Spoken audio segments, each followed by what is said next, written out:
Bonjour à tous, dans cette nouvelle vidéo, j'aimerais vous parler du réalisme, la période qui suit le romantisme. Donc on reste encore un peu dans le 19e siècle. Dans cette vidéo, on commence comme toujours avec le cadre spatio-temporel où je vous explique la politique, la religion, la société et la langue. Vous allez remarquer que ces informations sont identiques aux informations que j'avais déjà données dans la vidéo du romantisme, ce qui est logique parce qu'on reste encore dans le 19e siècle.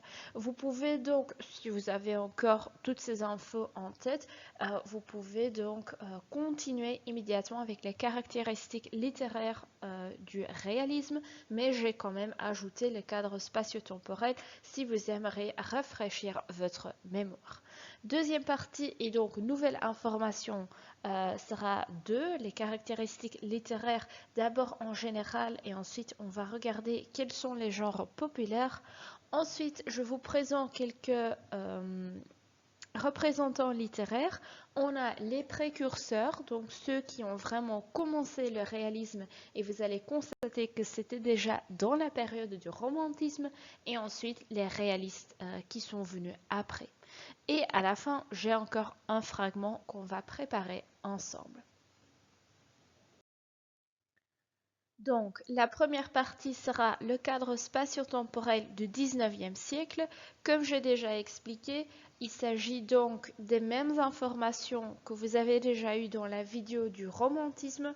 Donc, comme j'ai déjà dit, si vous connaissez encore tout cela, vous pouvez déjà prendre la partie 2 de la vidéo.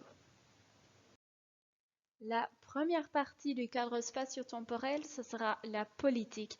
Et comme dans la période des Lumières, comme dans le XVIIIe siècle, il s'agit d'une politique quand même difficile. Si vous vous rappelez, on avait terminé la période des Lumières avec la Révolution française. Après la Révolution, on avait d'abord encore quelques années une monarchie constitutionnelle où donc Louis XVI devait écouter ses ministres. Et après ça, on avait la première République et la France avait un président. Le 19e siècle sera un peu comme les Lumières, c'est-à-dire c'est une période avec une politique instable en France. On va voir qu'en Europe, il y a aussi beaucoup de problèmes, beaucoup de changements, mais donc d'abord en France, la politique est très très instable. Vous allez remarquer, j'ai ici toute une liste avec les différents régimes qu'on a en France. Et comme vous voyez, il y a beaucoup de différences, il y a beaucoup de régimes différents à ce moment-là. Il ne faut pas en connaître tous les détails, il ne faut pas connaître toutes les dates. C'est seulement pour vous montrer un peu le contexte dans lequel les Français vivaient et les auteurs ont écrit leurs œuvres. Alors, après la Première République, on a tout d'abord Napoléon Bonaparte qui va régner en France. Et à ce moment-là, le régime politique est le consulat. En consulat, ça veut dire qu'on a Napoléon Bonaparte qui va régner la France et il sera aidé de 3 consulats qui ont donc une fonction consultative. Ils peuvent donner des conseils à Napoléon Bonaparte.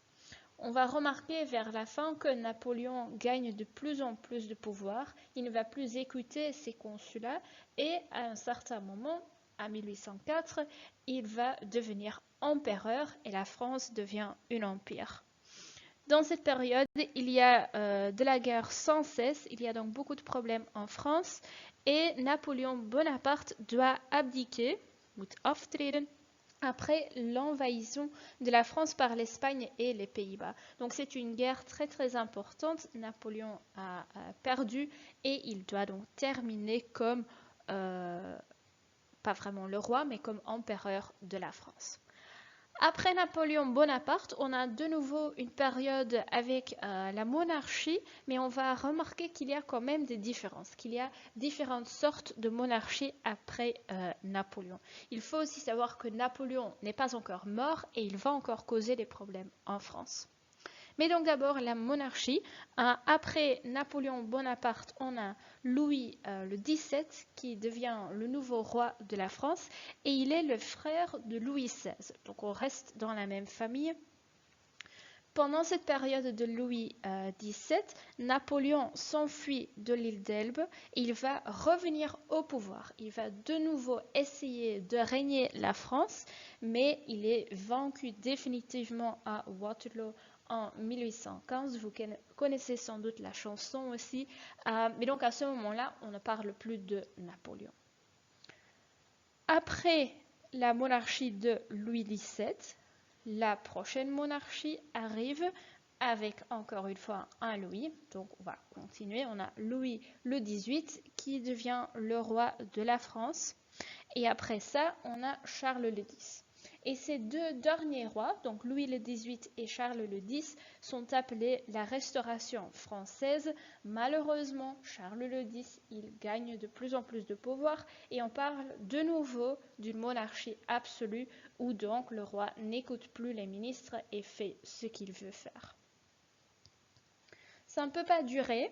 Et heureusement, on a un petit changement après Charles le X quand Louis-Philippe d'Orléans vient au pouvoir. C'est de nouveau un roi, c'est de nouveau une monarchie, mais on l'appelle la monarchie de Juillet. Et qu'est-ce qui est différent, qu'est-ce qui est important à savoir? C'est une monarchie avec un roi, mais un roi des Français et pas un roi de la France. Alors, quelle est la différence? Tous les Louis et Charles X étaient des rois de France. Ils sont devenus le roi par le droit divin. Mais Louis-Philippe d'Orléans est un roi des Français. Il a été élu par les Français pour devenir le roi de la France. C'est aussi une période importante pour la colonisation française, donc où la France gagne aussi beaucoup de richesses. Donc c'est une période un peu mieux pour la France. Jusqu'ici, vous avez plus ou moins la période dont on a besoin pour le romantisme. Mais dans cette partie, dans ce cadre spatio-temporel, je vais déjà vous présenter tout ce qu'il faut connaître pour le siècle complet. Vous allez remarquer, il y a beaucoup de choses qui sont importantes pour tout le siècle, donc je vais déjà les présenter ici. Alors, après toutes les monarchies, la France va encore une fois devenir une république. Et donc, on parle de la Deuxième République. Et c'est un peu selon le modèle des États-Unis, c'est-à-dire on a un président chaque fois pour 4 années et après, il faut en choisir un autre. Et le premier président de la Deuxième République, et je dis le premier, c'est aussi le seul président dans la Deuxième République, sera Louis-Napoléon. Et Louis-Napoléon, c'est le neveu de Napoléon Bonaparte. Vers la fin de sa période, normalement, on devait choisir un autre président, mais Louis-Napoléon veut rester au pouvoir et il devient empereur, un peu comme Napoléon Bonaparte. Il a choisi le nom Napoléon III. Donc, à ce moment-là, on parle du Second Empire pour la France. La France sera de plus en plus libéralisée et on arrive, après une longue période, de nouveau à une république. Et vous remarquez donc la Troisième République, là on est déjà à la fin du 19e siècle. Pour vous montrer ce qui se passe encore dans la politique, vous connaissez la France aujourd'hui comme une république, donc ça veut dire après la troisième, on a eu la 4e république avec Charles de Gaulle et ensuite la 5e république qui continue encore aujourd'hui. Donc aujourd'hui, actuellement, la France est la 5e république où on a déjà eu des présidents comme Sarkozy, Mitterrand et actuellement on a le président Emmanuel Macron. J'ai expliqué donc que la politique n'est pas facile en France, mais on voit aussi beaucoup de changements en Europe. C'est donc la période, c'est l'éveil des nations en Europe. Ça veut dire on a un peu cette idée que chaque peuple a aussi besoin de son propre pays, ou c'est-à-dire chaque langue est liée à un peuple qui a besoin d'un pays.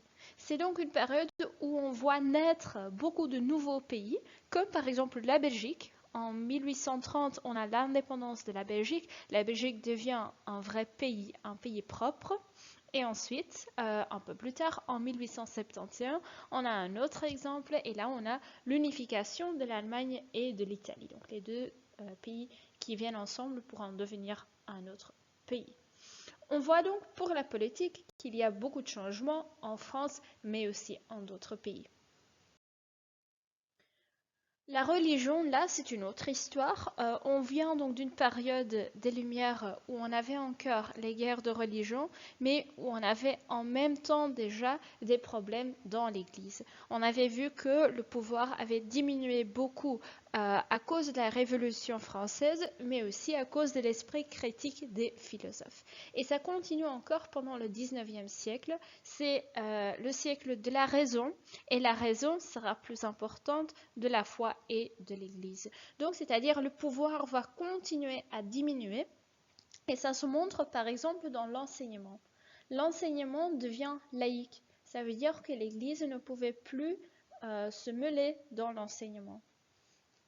Avant, on avait l'Église qui allait déterminer les sujets donnés à l'école, et maintenant, c'est le gouvernement qui va l'organiser, et l'Église ne peut plus aider ou ne peut plus avoir une influence dans l'enseignement. On voit aussi dans la société qu'il y a quelques changements. On vient donc d'une période où la raison était hyper importante, où on avait l'idéal du philosophe. Et ça continue encore un peu dans la société du 19e siècle, mais on voit aussi en même temps, et c'est surtout dans la littérature, qu'il y a aussi d'autres réactions. Donc, tout d'abord, on a donc la raison qui est encore importante. On a par exemple Auguste Comte, qui est philosophe et scientifique, qui a cette idée du positivisme. C'est-à-dire, il et encore beaucoup d'autres personnes dans la société ont une confiance énorme dans le progrès scientifique. Le 19e siècle est une période où on a beaucoup de changements dans les sciences et dans la société, où on découvre beaucoup de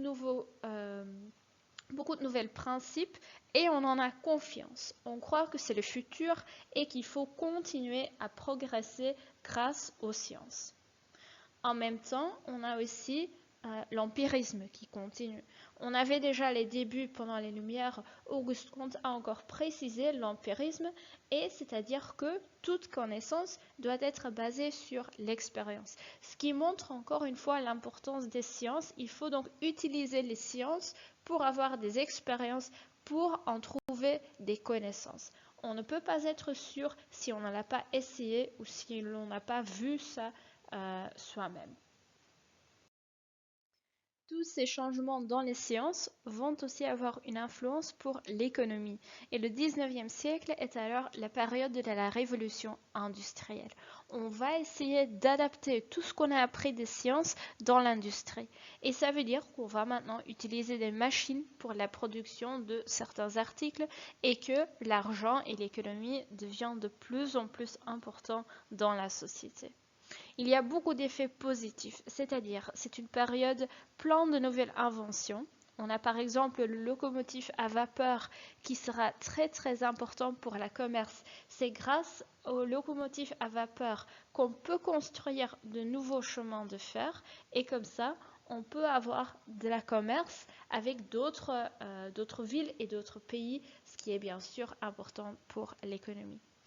Mais en même temps, on voit aussi un autre côté, c'est-à-dire toutes ces machines qu'on a inventées pour produire tous ces articles ne peuvent pas fonctionner sans avoir aussi des personnes qui travaillent dans les fabriques et dans les usines. Mais on va voir que les conditions de travail ne sont pas vraiment faciles, c'est-à-dire le prolétariat, donc le peuple, vit encore dans la misère. Ils doivent travailler dans des conditions inhumaines, ils ne sont pas bien payés, ils ne sont pas vraiment soignés, et c'est aussi logiquement qu'on va commencer à s'organiser en syndicat. On va essayer de trouver quelqu'un qui veut défendre les droits du prolétariat pour le travail, et ça va encore causer des problèmes, mais vers la fin, on a quand même gagné quelques droits pour le prolétariat.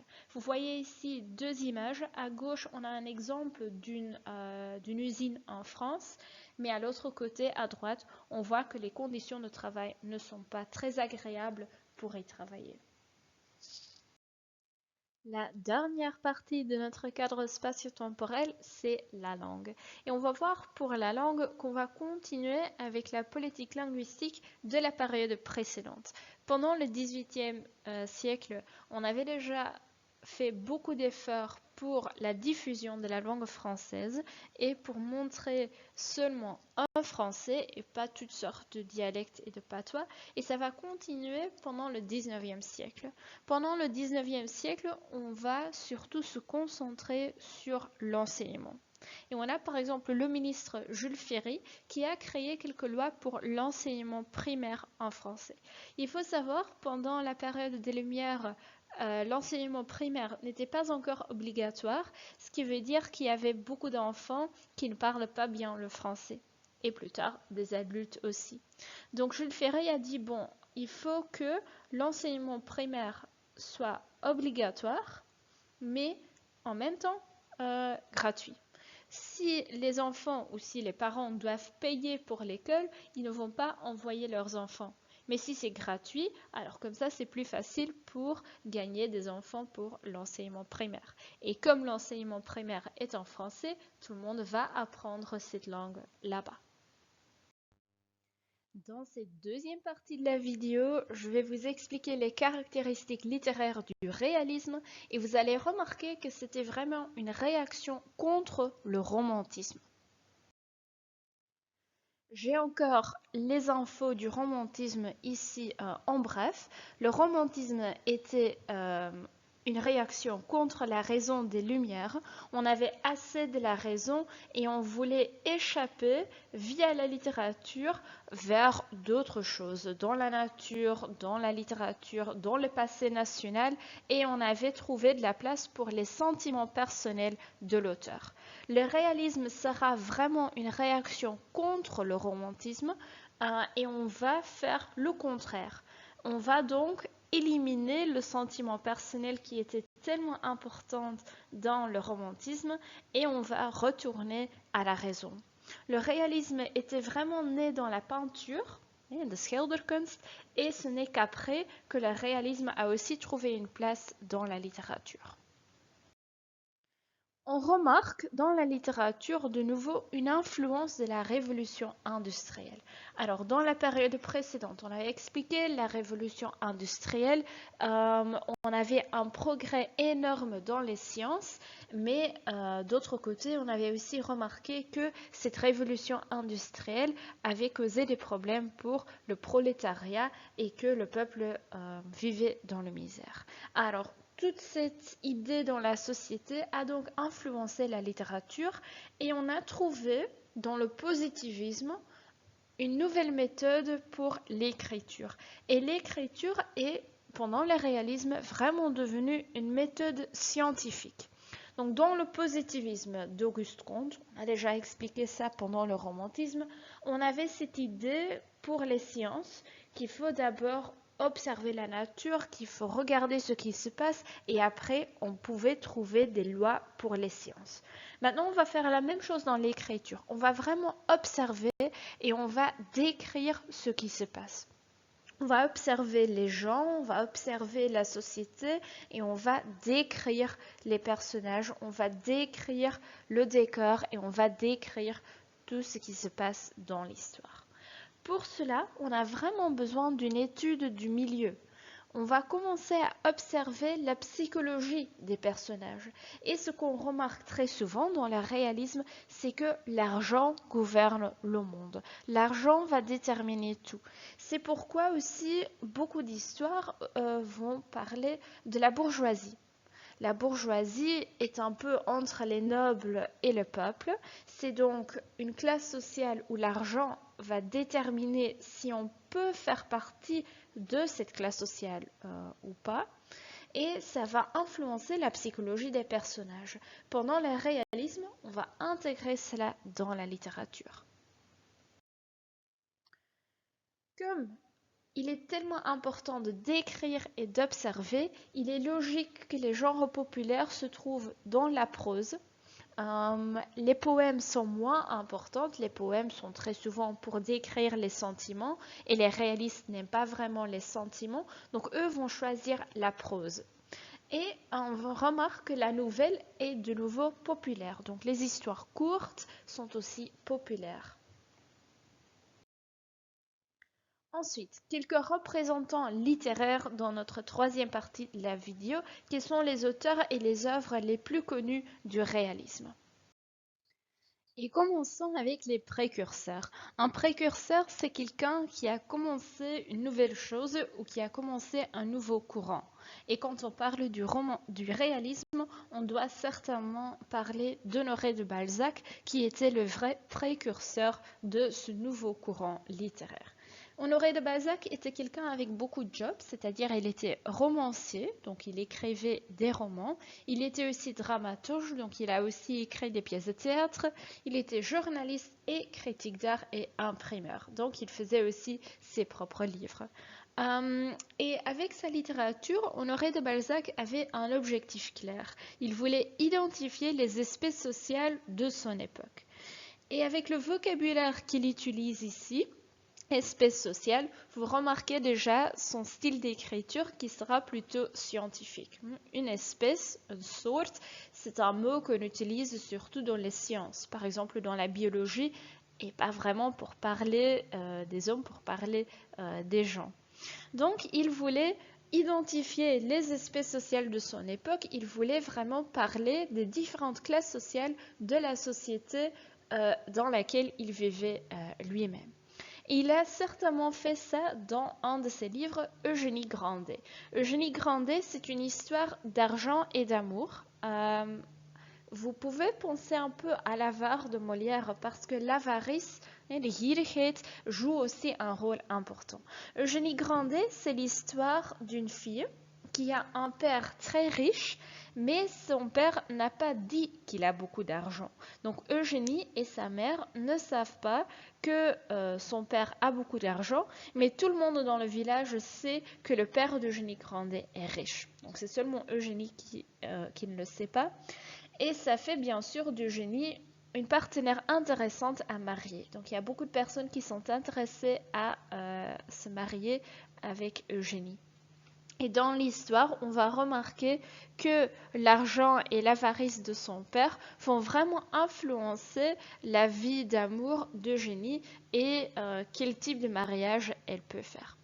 En même temps, l'histoire montre aussi la vie sous la Restauration. Donc la Restauration, si vous vous rappelez encore le contexte politique, c'était une période où on avait deux monarchies et à la fin de la Restauration, on a remarqué que c'était une monarchie plutôt absolue, donc de nouveau des problèmes dans la société. Et Honoré de Balzac a vraiment intégré cela, a montré comment, et surtout la bourgeoisie, comment la bourgeoisie vivait pendant la période de la Restauration. Il a encore écrit d'autres histoires comme Les Pères Goriot et Le Lys dans la vallée, mais dans chaque roman, il va donc vraiment décrire ses personnages en détail. Il va consacrer plutôt du temps à la description et les descriptions sont plus importantes que les actions parce qu'avec les descriptions, il peut vraiment montrer la société, il peut identifier les différentes classes sociales de son époque. Un auteur qui a été influencé par Honoré de Balzac, c'est Gustave Flaubert. Flaubert a trouvé dans Honoré de Balzac vraiment un idéal pour sa littérature et il a repris certains thèmes qu'Honoré de Balzac avait déjà utilisés dans ses livres. Et Gustave Flaubert se distingue quand même un peu parce qu'il est vraiment devenu un moraliste. Il avait un regard un peu ironique et très pessimiste sur l'humanité. Et on va remarquer ça dans ses personnages. Très souvent, il va décrire, il va observer des personnages qui n'ont pas eu beaucoup de chance dans la vie. On explique aussi que Gustave Flaubert a surtout écrit le roman de la lenteur. Il faut savoir donc dans le romantisme et dans le réalisme aussi, la nouvelle était très populaire et très souvent dans les journaux, on écrivait des romans en feuilleton, c'est-à-dire chaque jour ou chaque semaine, il y avait une partie de l'histoire, mais c'était des histoires qui devaient avancer quand même rapidement. Alors Flaubert voulait le contraire. Le roman de la lenteur, c'est donc une histoire où il faut prendre le temps de lire, de faire connaissance des personnages, de leurs pensées, de leur psychologie, de leur décor, de leur milieu. Et il a donc écrit des romans avec assez de pages. Tout d'abord, on a L'éducation sentimentale, qui était une œuvre importante de Gustave Flaubert. Et dans ce livre, on va suivre la vie de Frédéric Moreau. Et Frédéric est un personnage romantique, c'est-à-dire il incarne l'idéal de la période du romantisme et il y a des éléments autobiographiques parce que Frédéric va ressembler énormément à Flaubert même. Dans l'histoire, on remarque que Frédéric est amoureux de Madame Arnoux. Madame Arnoux est une femme un peu plus vieille que lui, mais cette femme est mariée et il ne peut donc rien commencer avec elle. Par contre, il a beaucoup d'aventures romantiques avec beaucoup d'autres femmes, avec ses voisines, avec des amis, etc. Mais il remarque ou il doit constater que toutes ces aventures romantiques ne sont pas comme son amour pour Madame Arnoux. Alors vers la fin de l'histoire, après 15 ans, il va rencontrer encore une fois Madame Arnoux.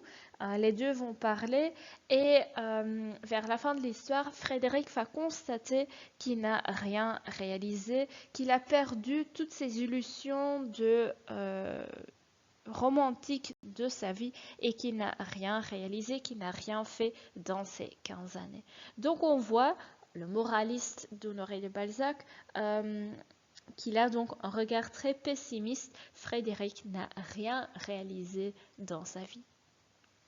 On remarque un peu la même chose chez Madame Bovary. Le contenu de Madame Bovary revient encore vers la fin de la vidéo parce que vous allez lire un fragment de Madame Bovary, mais on doit constater que avec Madame Bovary, Flaubert a vraiment montré quelque chose qui vivait dans la société. Il a décrit un personnage qui n'était pas contente avec sa vie.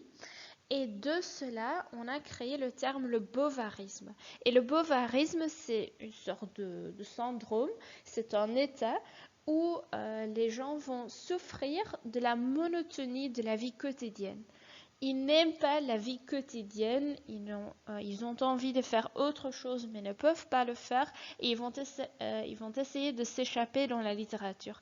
Ils vont lire des histoires où les personnages ont une vie qui n'est pas comme leur vie quotidienne, mais quand ils vont retourner à la réalité, ils ont un sentiment de déception.